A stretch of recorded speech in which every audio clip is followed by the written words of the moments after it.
Cek. Halo para manusia bumi, apa kabarnya dimanapun kalian berada? Senang sekali saya Udin. Udin wahai. Bagaimana para penghuni bumi di sana? Cuaca sedang tidak baik kan? Saya berpesan banyak-banyak minum air putih, jangan lupa makan, jaga kesehatan gitu. Dikarenakan saya melihat cuaca di bumi itu sedang tidak baik, sedang tidak enakan gitu. Jadi pesan dari saya, jangan terlalu makan pedas-pedas, terutama yang hasyum-hasyum gitu. Jaga kesehatan lah untuk kalian. Dan oke, kali ini saya tidak akan membahas dulu tentang dunia perfilman, dikarenakan kuota menipis dan proses editingnya juga cukup memakan waktu lah. Jadi kali ini saya akan membahas tentang fakta-fakta sejarah saja. Dan oke, untuk kalian ya, cukup simetriskan posisi rebahan kalian saja gitu, pasang handsfree, menjauh dari keramaian dikarenakan banyak kata-kata yang cukup mengagetkan dan banyak toksiknya gitu. Pasang handsfree dan cerot.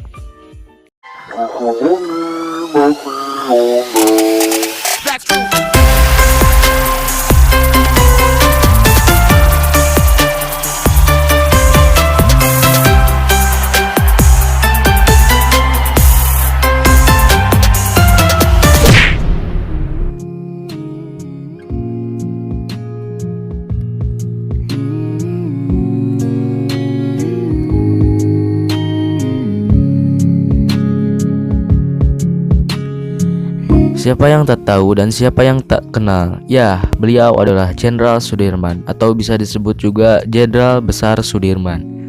Beliau lahir di Cibodas, Karangjati, Rembang, Purbalingga 24 Januari 1916. Ayahnya bernama Karsid Kartawiwaraji dan ibunya bernama Siem.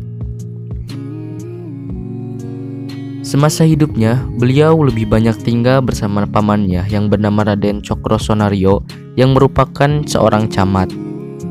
Ayah dan ibu Sudirman merelakan anaknya diadopsi oleh pamannya karena kondisi keuangan pamannya lebih baik daripada orang tuanya, sehingga mereka ingin yang terbaik untuk anaknya.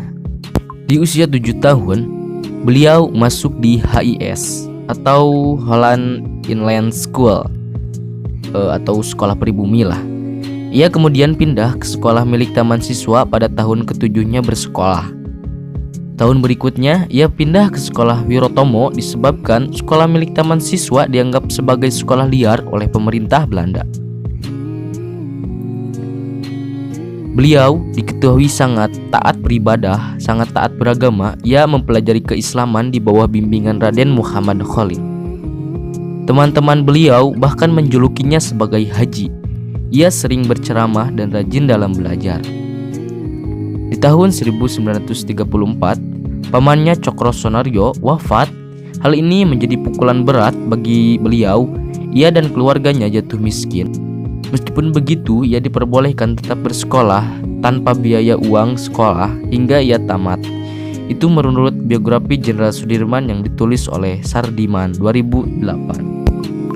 Di Wirotomo pula, beliau ikut mendirikan organisasi Islam bernama Hizbul Waton milik Muhammadiyah. Beliau juga menjadi pemimpin organisasi tersebut pada cabang Cilacap setelah lulus dari Wirotomo. Kemampuannya dalam memimpin dan berorganisasi serta keataatannya dalam Islam menjadi ia dihormati oleh masyarakat. Jenderal Sudirman merupakan salah satu tokoh besar di antara sedikit orang lainnya yang pernah dilahirkan oleh suatu revolusi. Saat usianya masih 31 tahun, ia sudah menjadi seorang jenderal. Setelah lulus, ia kembali belajar di Quick School, sekolah khusus calon guru milik Muhammadiyah pada zaman Hindia Belanda. Namun berhenti karena kekurangan biaya. Beliau kembali ke Cilacap dan mulai mengajar di sekolah dasar Muhammadiyah. Di sini pula ia bertemu dengan Alfiah, temannya sewaktu sekolah, yang kemudian mereka menikah. Jadi mereka bertemu kembali dan ya itulah. Di Cilacap, beliau tinggal di rumah mertuanya yang bernama Raden Sostratmojo, seorang pengusaha batik kaya. Selama mengajar di sekolah tersebut, beliau juga aktif dalam perkumpulan organisasi pemuda Muhammadiyah. Dan pada waktu itu, setelah Jepang berhasil menduduki Indonesia pada tahun 1942, perubahan kekuasaan mulai terlihat. Jepang menutup sekolah tempat beliau mengajar dan mengalihfungsikannya sebagai pos militer. Meskipun begitu, beliau melakukan negosiasi dengan militer Jepang. Lalu beliau kemudian diizinkan kembali mengajar walaupun kala itu perlengkapannya sangat dibatasi sekali. Di tahun 1944, beliau menjabat perwakilan Dewan Kepresidenan yang dibentuk oleh Jepang.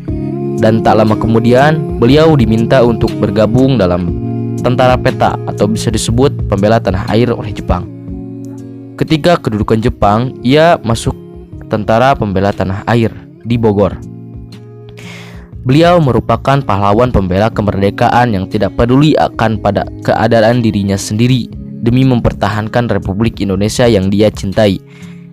Beliau tercatat sebagai panglima sekaligus jenderal pertama dan termuda di Republik ini. Setelah bom atom di Hiroshima dan di Nagasaki dijatuhkan, kekuatan militer Jepang di Indonesia mulai melemah. Beliau yang ketika itu ditahan di Bogor mulai memimpin kawan-kawannya untuk melakukan pelarian. Setelah proklamasi kemerdekaan Indonesia dinyatakan, pemerintah mendirikan BKR atau Badan Keamanan Rakyat dan melebur peta ke dalamnya. Jenderal Sudirman bersama tentaranya kemudian mendirikan cabang BKR di Banyumas. Ia memimpin masyarakat di sana dalam melucuti persenjataan tentara Jepang. Presiden Soekarno kemudian membentuk TKR atau Tentara Keamanan Rakyat, di mana personalnya berasal dari mantan KNIL, Peta dan Heiho. Ketika itu Soekarno menunjuk seseorang sebagai Panglima TKR, namun ia tidak muncul. Inggris yang ketika itu mendarat di Indonesia mulai mempersenjatai tentara Belanda dan mendirikan pangkalan di Magelang. Jenderal Sudirman yang kala itu menjabat sebagai kolonel mengirim pasukan untuk mengusir Inggris serta tentara Jepang di Ambarawa, dan Jenderal Sudirman ditunjuk sebagai kepala divisi 5. Dan lalu beliau diangkat sebagai Panglima TKR pada tanggal 12 November 1945. Jenderal Sudirman yang kala itu berumur 29 tahun terpilih sebagai pemimpin TKR. Beliau kemudian dipromosikan sebagai seorang jenderal. Beliau juga menunjuk Urip Sumoharjo sebagai kepala staf TKR. Walaupun begitu, ia ketika itu belum secara resmi dilantik oleh Presiden Soekarno sebagai kepala TKR. Lalu keagresian militer Belanda pun tiba. Ketika pasukan sekutu datang ke Indonesia dengan alasan untuk melucuti tentara Jepang, ternyata tentara Belanda ikut dibonceng. Karenanya TKR akhirnya terlihat pertempuran dengan tentara sekutu. Demikianlah pada Desember 1945 pasukan TKR yang dipimpin oleh Jenderal Sudirman terlibat pertempuran melawan tentara Inggris di Ambarawa. Dan pada tanggal 12 Desember di tahun yang sama dilancarkanlah serangan serentak terhadap semua kedudukan Inggris. Pertempuran yang berkobar selama 5 hari itu akhirnya memaksa pasukan Inggris mengundurkan diri ke Semarang. Pada saat pasukan Belanda kembali melakukan agresinya atau yang lebih dikenal dengan agresi militer 2 Belanda, ibu kota negara Republik Indonesia berada di Yogyakarta sebab kota Jakarta sebelumnya sudah dikuasai. Jenderal Sudirman yang saat itu berada di Yogyakarta sedang sakit.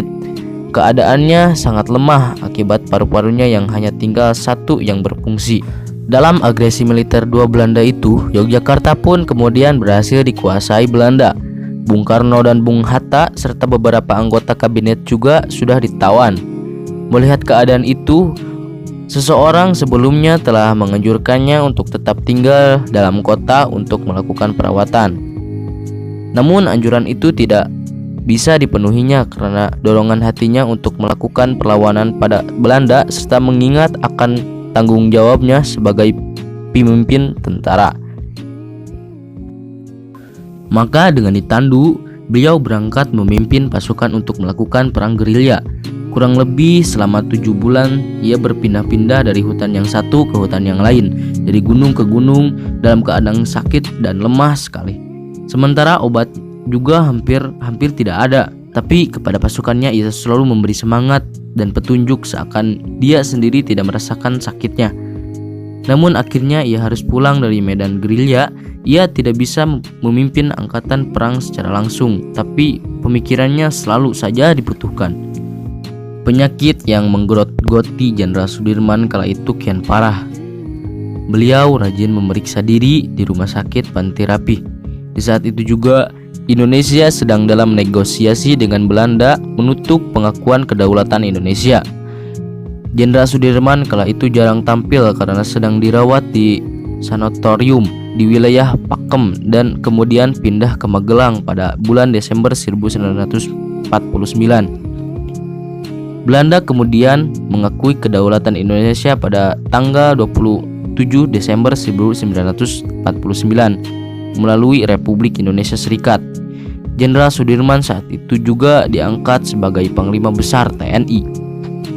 Menurut biografi Jenderal Sudirman, diketahui setelah berjuang keras melawan penyakitnya pada tanggal 29 Januari 1950, Panglima Besar Sudirman wafat di Magelang. Pemakamannya ke Yogyakarta diiringi oleh konvoi 4 tank serta 80 kendaraan bermotor.